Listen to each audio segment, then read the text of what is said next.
This is what we are going to talk about today. This is our agenda for this talk. First of all, welcome everyone. Thank you for attending this talk about the 1 billion row challenge. I will explain what it is in case you haven't heard of it. This talk is part of the Java community. I'm part of the Java community. Join the Java community if you're interested in Java. We're going to talk about what it is, and we are going to look at a few optimization techniques to optimize performance that I've picked up along the way while looking at this challenge. These are the techniques: parallelism, memory mapped files, cache memory, other techniques. And conclusions. So what is the 1 billion row challenge? It all started a few months ago. I think around January, at the beginning of January this year, this guy called Gunnar, he's a Java champion somewhere in Europe. He published this GitHub repository with a simple idea. There is a task. The task is you have a data set. It's a very simple data set, and I'll show you what this data set looks, but you can already see it from this picture. The data set is made up of names of cities and numbers. Each number represents a temperature reading, okay? And your task is to read this file and to come up with a final representation, which is for each city, you want to calculate the minimum, the maximum, and the average temperature. Sounds easy? Perfect. But the challenging part is that you have 1 billion data points. Okay, so that's where it gets a bit more interesting. And your task is to make it as fast as possible. This is an explanation of the challenge from the GitHub repository. I just highlighted the word fun. Because I thought it was a lot of fun to take part into this challenge. I did it back in January. So part of what I'm going to talk about today is my own experience. This is an example input file, 39 lines. As I said, it goes on for 1 billion lines. Name of a city, semicolon, number, which is temperature reading in Celsius. And this is an output. The output is for each city, you want to show the minimum, I guess this is the average, minimum and maximum, okay. Or maybe minimum, average, maximum, okay, there's a minus, okay. Minimum, average, and maximum, okay. There's a couple of caveats here. The names need to be sorted in alphabetical order. And there is also non-ASCII characters, so you need to take care of the character encoding. I also want to tell you a little bit about my own experience. So when I started doing this little challenge, my partner would wake up in the morning and would find me sitting in front of my laptop and ask me, "What are you doing?" Now there's this online challenge, coding challenge I'm taking part of. So now she learned for the several following days to ask me, how is the challenge going? And I would say, I optimized a few hundred milliseconds. Very good. She probably was thinking I'm crazy or something, but these are some of my comments. The first one says, ugh. And then, first attempt with memory mapped files, not great. First attempt with multi-thread, not great. But then we go down to 9 seconds, that's better. And I also wanted to say quickly, this is not I think it's a lot of fun. Taking part into coding challenges is a lot of fun. This is one challenge I took part to 22 years ago. It was about creating the smallest possible executable file for this little game, which consisted in hexagons that you could move around and stuff like that. This is x86 assembly file, and I got it down to 210 bytes. Some crazy people got it down to 155 bytes. I don't know how they did it, but it's always been a lot of fun taking part into these programming challenges. What we'll cover today is a few different solutions that take our performance from here, which is the baseline, all the way down to here, which is nowhere near the best solutions that some of the best Java coders actually published, because they got it down to 1.5 seconds somehow. So they did it.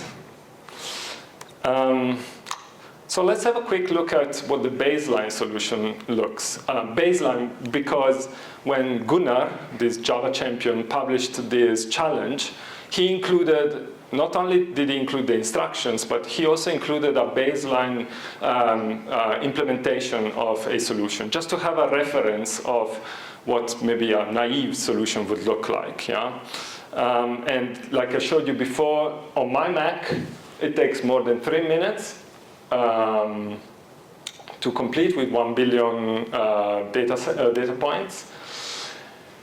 And I don't want to dwell too much into this code, but this is essentially the meat of this solution, and it's down here, really. If you've already started thinking in your head about how I would solve this, and maybe you've reached a point where you thought about a hash map or a hash table, well, you're on the right track, of course. I mean, this is exactly what the baseline solution does. Read everything, and then use a collector, a Java collector, to essentially to process the intermediate results and throw everything into a giant hash table or hash map, and then print the results in alphabetical order just by using a tree map, which maintains the order of the entries, yeah, the order of the keys. In fact, the actual hash map doesn't need to be that big. We have 1 billion data points, but looking at the data a little bit, we can already see, obviously this is generated data. There is a little generation script that they included with the repository to generate this data set, yeah, randomly. But the number of unique cities is not high. There's probably 100, 150 unique city names, right? So your data structure is actually pretty small.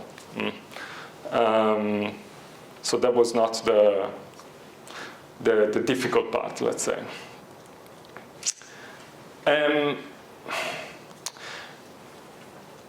So when looking at performance, there are a few tools that we can use, and hopefully we'll have some time to look at how to run some of these tools on actual code. In order to prepare this presentation, I actually rewrote, re-implemented some of these techniques, and I have a little repository with even the scripts to generate a graph like this. So what is it that we are looking at? This is called a flame graph. It is essentially, it's a profiler or a sampler. It samples the execution of your code, in this case the baseline solution, and tells you where your CPU was busiest. And this is very useful information to know what we need to optimize, because otherwise we are going blindly into it, and we might go a completely wrong direction. So in fact, maybe the first thing I can say, or the first piece of advice, is when optimizing something, first for performance, do you need to optimize it? Well, that's the first question to ask, you know. And if you do, how do you optimize it? So now you really need to take the measurement of what you're looking at. You need to measure your code. And this is one way to measure your code. It shows that a lot of the time in the baseline solution is spent reading lines. This the rectangle represents the time that we read a line. Sorry, the font maybe is a bit small, but this is reading lines. This is parsing doubles. This is splitting a string. And this is collecting into a hash table. essentially, we're spending a lot of time doing these 4 things. So how do we optimize this?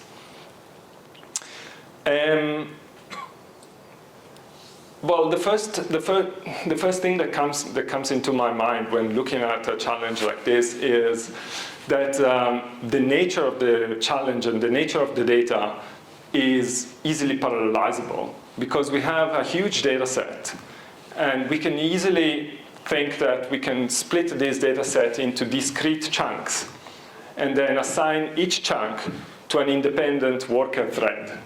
The worker thread analyzes this data and then produces an intermediate result, and then these results just need to be combined. Typical approach to parallelize a data problem. Yeah, it's called MapReduce or split apply combine. Split apply combine. Yeah, so I wanted to include a slide about this technique that is called split apply combine. But I'm lazy, and I didn't want to draw the picture myself.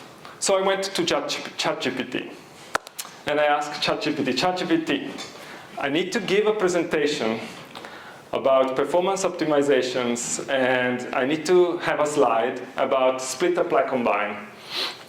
Can you draw a picture for me? And this is the picture they created. I added to the presentation just for a laugh, but it's obviously unusable. It's usable. It's just use it. It's usable. It's not exactly human friendly. It's probably ChatGPT friendly. I don't know. So I had to redraw it myself. So how do we split apply combine this problem? Well, we have our data set. Yeah, we split it into discrete chunks, as I said. In this case, we have 9 data points. We split it into 3 data points each. And then we apply our mapping function to each subset of the data. So we create these little intermediate solutions of our reduced data set. And then, with these intermediate solutions, we need to recombine them to create the final solution. And so this is just a typical approach, and it turns out that the baseline solution that I just showed you a few minutes ago was using Java streams. Yeah? And Java has this very nice concept called parallel streams. Yeah? So we know that the problem, or we have an intuition that the problem can be easily parallelizable. And so let's just, it's a very low effort thing to do. We are just adding one keyword there, .parallel. And also we are using a different collector just to optimize the collection a little bit better because it can happen concurrently as well. So with these 2 little changes, how much are we gaining? This is how much we are already gaining. So it's not a lot. It's actually not as much as I thought it would be. My Mac has, I think, 8 cores, and this is definitely not an 8-fold performance gain. Well, because there's a lot more going on. It doesn't work that way. It's not like you have 8 cores and magically you optimize 8-fold. There's probably a lot of thread contention. There is shared data structures that need to be accessed. Queues that maybe need to be, work needs to be distributed first and foremost, and then combined. So it's not as easy. But we did gain some pretty good, we got a pretty good performance gain. It was 3 minutes first, and now it's 76 seconds. I showed you the flame graph earlier on. This is what the flame graph for this solution looks like. To me, it was actually quite interesting. There is a lot of work going on in the garbage collector. I don't know why, but apparently just using parallel streams puts a lot of pressure on the garbage collector. I didn't actually investigate the reason. It probably just creates a lot of little objects and then has to collect them and just creates a lot of pressure on the garbage collector. So how does parallel stream actually works, under the hood? It uses a similar technique similar to the split apply combine technique that I just showed you, except it's a recursive split apply combine. So the original problem, the original data set is split into 2, which is then split into 4, and then it keeps going until each subset of the data is small enough to be treated as a single problem, and then it solves that problem, and then it recombines the results by walking the tree back, and then creates a final result. So it's just a recursive version of the split apply combine approach. I also put a link to a nice article by Brian Goetz. If you've worked with Java for a few years, you probably know who Brian Goetz is. He worked for Oracle. He's pretty good guy. So you can just go and read about Java streams and parallel Java streams if you want to read more about this. So I wanted to re-implement this solution that we just looked at. The solution, so we started with the baseline, then we moved to parallel stream solution, and then I thought, how about we implement the parallelized solution by hand rather than using parallel streams.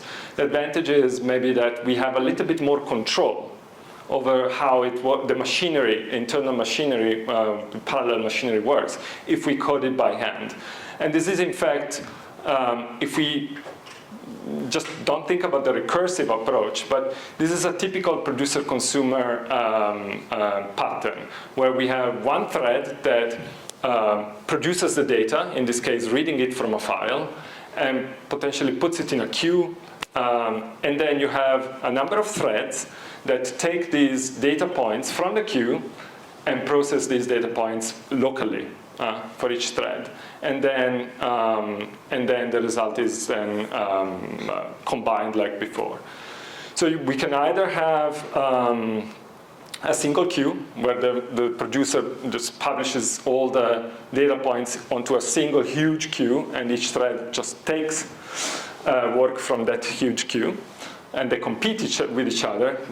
Who accesses the queue first will take the data point, and so on.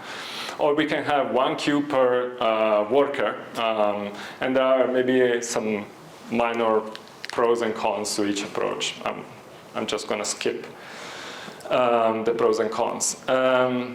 So I recoded the parallel stream solution using this producer-consumer pattern, and I had a little further performance gain. And I just wanted to quickly touch upon a little caveat that I also found when implementing this solution. For about one day, as I was re-implementing these solutions, I was actually quite surprised that my implementation of producer-consumer was not even finishing. It was so slow, it was not finishing. I had to Control-C it every time. It turns out that I had a queue, and I was putting each single row or line of text from the input file. I was putting each line into the queue, and then I was letting each thread compete to take each line. So that put a lot of pressure on the queue.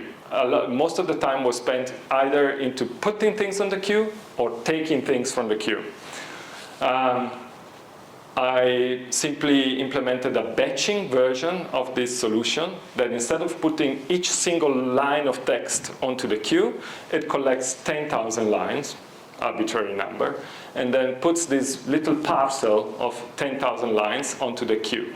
With that little adjustment, actually it solved my problem of queue contention, and it got me to 58 seconds. And this is the flame graph of the producer-consumer solution. We can see that the garbage collector is actually not under pressure anymore. A lot of time is still spent reading lines from the input file. This is essentially, we're spending this amount of time reading lines. We're still spending a non-trivial amount of time parsing double numbers and splitting strings. The splitting strings is because, if you recall, the input data each line has the name of a city, a semicolon, and then a number. And that's what we need to split for each line, you know. We need to find that semicolon and then split that line into two strings.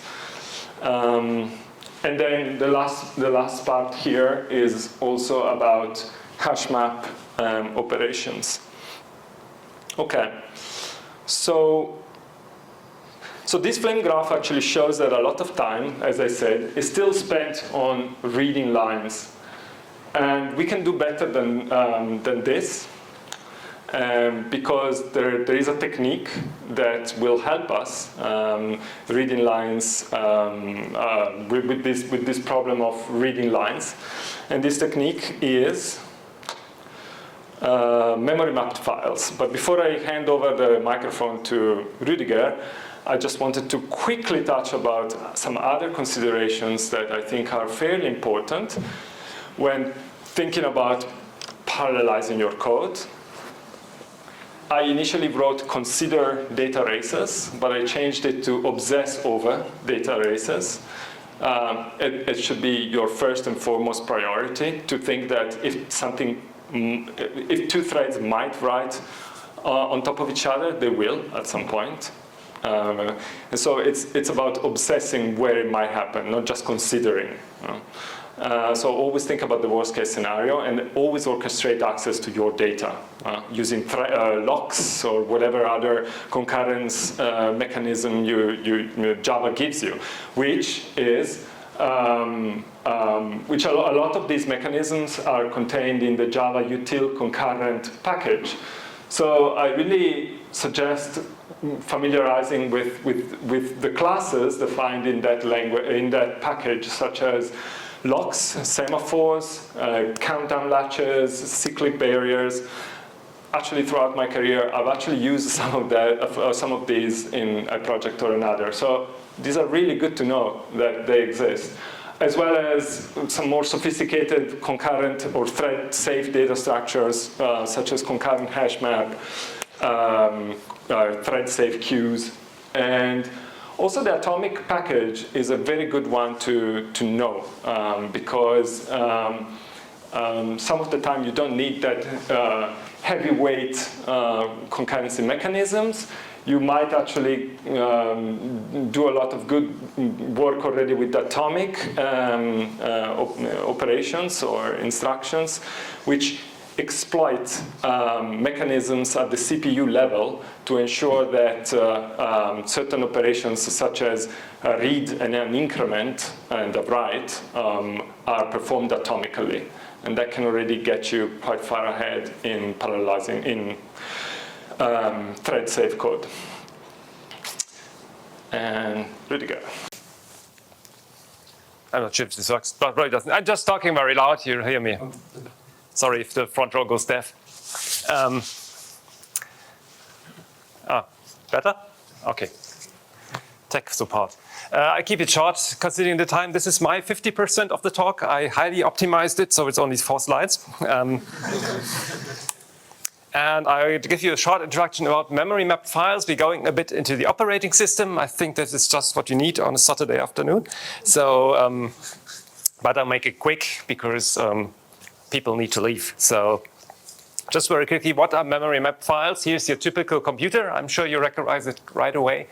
You have a disk, and you have your memory, and I hope you all know. If you don't, I'm not explaining right now. You also have something called virtual memory, which your computer uses and then maps on actual physical memory, and your 1 billion row challenge program is in the virtual memory in an address space. Just to give you some idea, your disk, my disk on my computer has, for example, 1 terabyte. I've got 32 gigabytes of physical memory, like all the cool kids, and your virtual memory is a bit larger. It's theoretically 16 exabyte on a 64-bit machine. The operating system doesn't let you use all of this, but so virtual memory, it's pretty much unlimited. So, and your program, your Java, your program, and your heap is in virtual memory, and it's actually mapped to physical memory where it is actually used. So this is the layout we have. Now what happens when we load a file like our measurement text, which is very simplified here, a single block. This might not look like this on your actual drive, so don't look for it that way. Our program says read line. This is what you saw on the frame graph, which takes a lot of time. And what happens now when we read a line? We skip the physical memory part here because it's not as important. What the operating system kernel now does is it says it makes a direct memory access copy. So it says in the background, disk, please copy it directly into my kernel space of this memory. This happens without a CPU. Very good, but you need to wait for it until it's finished. And when it's finished, it now needs to copy this data into the process space of your program, into the user space, so that it can actually be used. So here is a copy operation that happens, and this is also something that you have to wait for. And this needs the CPU. Is there a different way to do this? And yes, is obviously the answer. Otherwise, this would be pretty boring. And this is what is called memory map files. This is not a Java feature. This is an operating system feature. So you can use it in a lot of languages. You can use it in C#, you can use it in C, in Python, pretty much every language which has an API for it. What happens with memory map files? So you tell the operating system, please take this file and map it into my virtual memory. And now you can access this file from your program just like memory, just like an array.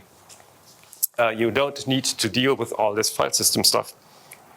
So you can't just say, get the byte number I. And what happens?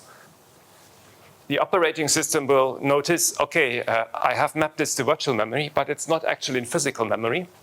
And it generates something called a page fault. It will load a page, usually about 4 kilobytes, depending on the operating system, into memory. And now it's in memory, and you can access it directly. So why is this good? First of all, the buffer copy from the kernel space to the user space is completely eliminated. So you have less copying, and you can save some performance there. Also, since you're now basically accessing the file directly in memory, you can do this parallelization stuff a bit further. So Alberto, in his solution, he read the file sequentially, put it in a queue, and then the parallel stuff started. Here, the page faults probably are still handled sequentially by the OS, but after that, you're fully parallel. Memory can be accessed in parallel by different threads. And dirty little secret, the file in the 1 billion row challenge was actually stored in a RAM disk, so it basically was in memory already. So what this means is you're just working on memory and you're working fully parallel all of the time, until you have to collect the results. And the third thing is this memory lives in the operating system. It's off heap, so you have less pressure on your garbage collector in this case. So this is what everyone says. I'm not sure if one big chunk of memory actually generates that much pressure on the garbage collector because, pressure on the garbage collector is only if you have lots of little objects. So I'm not sure if this is really true, but this is what a lot of people say. It's not all great though. There are a lot of disadvantages. You have a low-level RP that operates on bytes. So if you have to do something with these bytes, for example, this is UTF-8, and you now have to translate it yourself from bytes into your actual data structures. This might actually cost you some performance again. So what you do is, when you have these segments, you create segments in your program, and you point each thread at a segment. This is basically the solution, how you can access this file totally in parallel. But these segment lines might be in the middle of a data set, so you have to add additional code to handle these cases where you have a wraparound here, like your measurement is split between two threads. So you have to handle this. This makes the code more complicated and you're more error prone. And also, memory map files sound great. Why don't you use them all the time? There's some initialization overhead in the operating system. And unless you have a really large file like here, this might actually be much slower. So you have to be careful here. Also, off-heap memory is great for some reasons, but it can also be difficult to analyze. Like your heap looks really small, you have no problem, but your actual memory is lost in the operating system and you don't see it. So this can be very difficult to debug. So this is not a solution for everything. It's probably only a solution for very large stuff like this. And yeah, to finish this off, my short segment, you can actually use memory map files for lots of different stuff. Like, I just mentioned one, you can actually create shared memory with this between different processes. So you can implement shared inter-process communication. And there's actually not something you have to do yourself. There's a framework that does this. It's called the Chronicle queue. I've heard a talk about it a few years ago. It's used, for example, in high-frequency trading, where you have very high performance requirement, and you can use this queue. It's a very simple queue, and in the background, it uses memory map files to implement a queue that is automatically persisted to the hard drive by the operating system. And if you're using MongoDB, this is also using memory map files in background. So it's used in a lot of frameworks, and this is probably the way you're mostly using it yourself too, unless you're taking part in a 1 billion row challenge or you have a very specific problem. So that was my short part. That wasn't so short. And back to you. Yeah, thanks, Rüdiger. So I re-implemented the solution for this talk using memory mapped files instead of file.readline. And actually, I was quite surprised. It got, and without even doing it too fancy or too optimized, it got me down to 30 seconds. Pretty amazing. I was actually really surprised. And this is what the flame graph looks like for memory mapped files.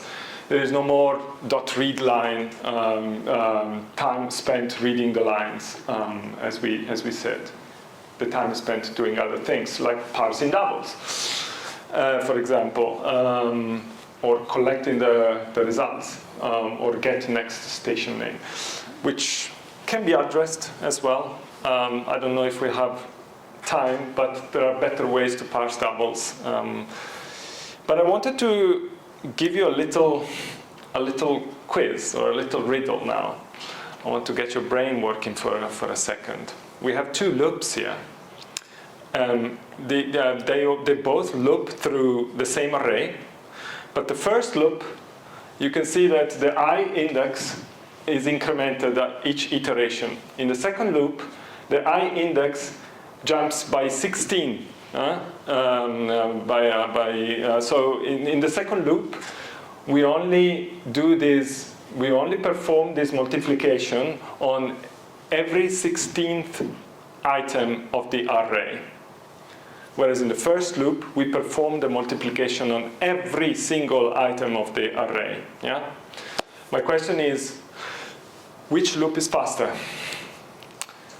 It would be pretty obvious that the second one is faster because it does 1/16th. It does 1/16th time operations than the first loop, yeah, or vice versa. The first loop does 16 times the number of operations as the second loop. Okay.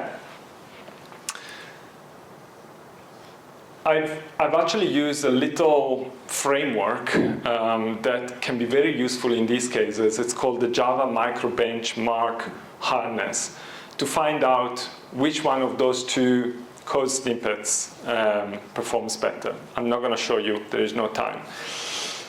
But this is the result. Yes, the loop that only operates on every 16th element is faster, but not 16 times faster than the first loop. They're actually very comparable in speed. It's pretty surprising, but you know, it's 1 second difference, not a 16, an order or a factor of 16. So why? Well, we think that we normally assume that when we operate on memory, our CPU, so like that loop, we loop through an array, and for each element we multiply it by 3. This is what we think it happens. The CPU loads a memory cell into a register, and then it modifies the piece of data, the integer, and multiplies the integer, or in this case it adds 1. And then the same data is stored back into main memory. But it's not exactly what happens. What happens is there is a cache. And in fact, it turns out that the big bottleneck in doing this, the big bottleneck is not here, but it is here and here. Okay? The bottleneck is about reading from main memory and storing into main memory. And of course, CPU makers know it, and they give you all these levels of cache. So in the second loop, the one that does every 16 elements, so in any case, the point is that's not what the bottleneck is. Every time we read a piece of data from main memory, the CPU loads something called a cache line. Typically 64 contiguous bytes of memory are loaded from main memory into cache. And then from cache, they are then loaded into the CPU, modified, and stored back into the cache. And so as long as you have these, as long as you operate on contiguous memory, then your operations are going to be faster because you exploit the cache locality, as they call it, of having all the data you need contiguously into your cache. Because every time it loads 64 bytes, contiguous bytes into the cache. And this is something that if we want to really push a bit further into performance optimizations, that we cannot ignore. It's an effect. It's there. And this, I'm running out of time, unfortunately. I wanted to talk about pointer chasing. Pointer chasing is something that is very much related to that, to reading and storing data from and to memory. And Java, it can be prone to pointer chasing. What that means is when you have a class that defines objects, every field into the class can either be a primitive or can be a pointer to something, to another class. And it keeps going on as a hierarchy. And if you want to follow that hierarchy, you need to follow pointers. And if you follow these pointers, every time you get to a new pointer, you need to load new stuff from the main memory, which can be slow. Unfortunately, I don't have time to show you this beautiful animation, but the point here was to show you that my solution suffers from this problem of pointer chasing.